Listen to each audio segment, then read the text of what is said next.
Good morning. तो आज हम पढ़ेंगे वर्ड एंड सेंटेंस।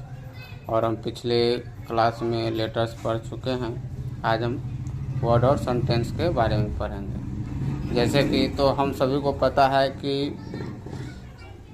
पहले हम लेटर्स पढ़ें, फिर वर्ड्स, फिर सेंटेंस। यानी जब बच्चे नर्सरी क्लास में पढ़ते हैं तो उनको सबसे पहले लेटर्स ही पढ़ाया जाता है, जैसे ABCD।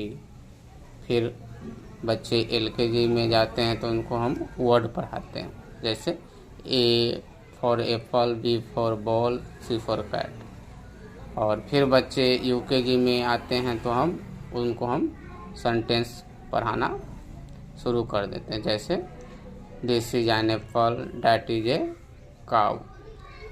तो आज हम जानेंगे कि वर्ड कैसे बनते हैं और वर्ड से सेंटेंस कैसे बनते हैं। ठीक है। अगर आपको हमारा ये वीडियो अच्छा लगे तो लाइक और सब्सक्राइब चैनल को कीजिएगा। तो आज हम पढ़ते हैं वर्ड।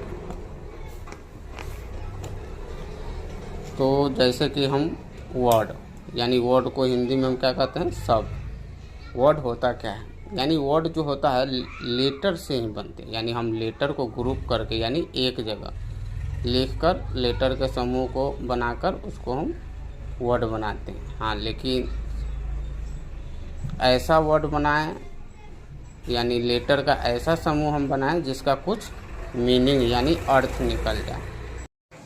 तो आज हम पढ़ेंगे वर्ड। वर्ड होता क्या है, a group of letter which has a meaning is called a word. यानी लेटर का ग्रुप यानी समूह जिसका कुछ मीनिंग यानी कुछ हिंदी में यानी अर्थ बनता है या निकलता है, उसी को हम वर्ड कहते हैं। ठीक, वर्ड यानी वर्णों का एक ऐसा समूह जिसका कोई अर्थ निकलता हो।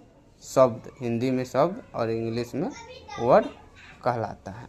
जैसे example BALL ball, ball means गेंद, यानी बॉल मीन्स गेंद, फॉक्स मीन्स लोमड़ी, बेबी मीन्स बच्चा। तो ये जो वर्ड है इसका कुछ मीनिंग यानी अर्थ है, लेकिन इधर LABL ये भी क्या है, लेटर का ग्रुप है, लेकिन इसका कोई अर्थ नहीं है, तो ये हमारा वर्ड नहीं होगा। ठीक है। और इधर का जो जितने वर्ड है इसका क्या है, कुछ हिंदी अर्थ है, तो इसका है ना, इसका कुछ हिंदी शब्द आया यानी अर्थ आया है, इसीलिए यह वर्ड होगा। तो यानी लेटर्स का जो ग्रुप होता है यानी ग्रुप्स ऑफ लेटर्स, यानी उसी को हम क्या कहते हैं, वर्ड। यानी सबसे पहले लेटर्स और लेटर्स के ग्रुप से हम क्या बनाएं, वर्ड बनाएं। तो वर्ड हो गया। अब हम चलते हैं सेंटेंस। सेंटेंस क्या होता है, जैसे कि अब जो हम जितने वर्ड पढ़ें, अब उस वर्ड को हम अगर ग्रुप करके, है ना, और एक सिस्टमेटिक ढंग से उसको अगर हम एक लाइन में लिख रहे हैं और उसका कोई पूरा अर्थ प्रकट हो रहा है यानी अर्थ निकल रहा है, उसी को हम सेंटेंस यानी हिंदी में वाक्य कहते हैं। जैसे व्हाट इज सेंटेंस, तो a sentence is a group of words that makes a complete sentence. यानी वर्ड्स के ग्रुप यानी जितने भी वर्ड्स यानी शब्दों के सही ढंग से यानी सही तरीके से एक लाइन में अच्छे ढंग से लिख देना ही क्या कहलाता है, सेंटेंस यानी वाक्य कहलाता है। जैसे इधर is a see girl good, तो ये भी वर्ड्स का समूह है यानी ग्रुप है, लेकिन इसका कोई अर्थ नहीं हो रहा। लेकिन इसी को अगर हम अच्छे ढंग से सी इज ए गुड गर्ल, वह एक अच्छी लड़की है। ए इज इट काउ, इसका भी कोई अर्थ नहीं है, तो इट इज ए काउ, यानी इसको हम अच्छे ढंग से एक लाइन में सजा के लिख दिए, तो ये हमारा क्या बन गया, सेंटेंस बन गया। ठीक है। अब जो हम जितने भी पढ़े हैं, वैसे तो सेंटेंस की और भी भाग होते हैं जो हम आगे एडवांस क्लास में पढ़ेंगे, लेकिन फ़िलहाल में आज हम वर्ड और सेंटेंस, वर्ड यानी लेटर से वर्ड कैसे बनते हैं और वर्ड से सेंटेंस कैसे बनते हैं, ये हम सीखे हैं। पहले हम सेंटेंस लिखें और उस लिखने का भी कुछ रूल होता है। जैसे नोट्स में कहता है यदि एक अक्षर यानी एक लेटर का कोई अर्थ निकलता है तो वह वर्ड कहलाता है। मान लीजिए कि यानी जैसे आई, इसमें कितने लेटर्स है? एक है, लेकिन इसका कुछ हिंदी अर्थ है, क्या है? मैं। तो यह आई भी क्या होगा? वर्ड ही होगा। जैसे ए मीन्स क्या होता है? एक, तो इसका भी एक हिंदी सब है ना अर्थ आया एक, तो ए भी क्या है? वर्ड है। यानी एक अक्षर का कोई अर्थ निकल रहा है तो वह भी क्या कहलाएगा? वर्ड ही कहलाएगा। ठीक है, चलिए दूसरा कह रहा है कि प्रत्येक वाक्य के पहले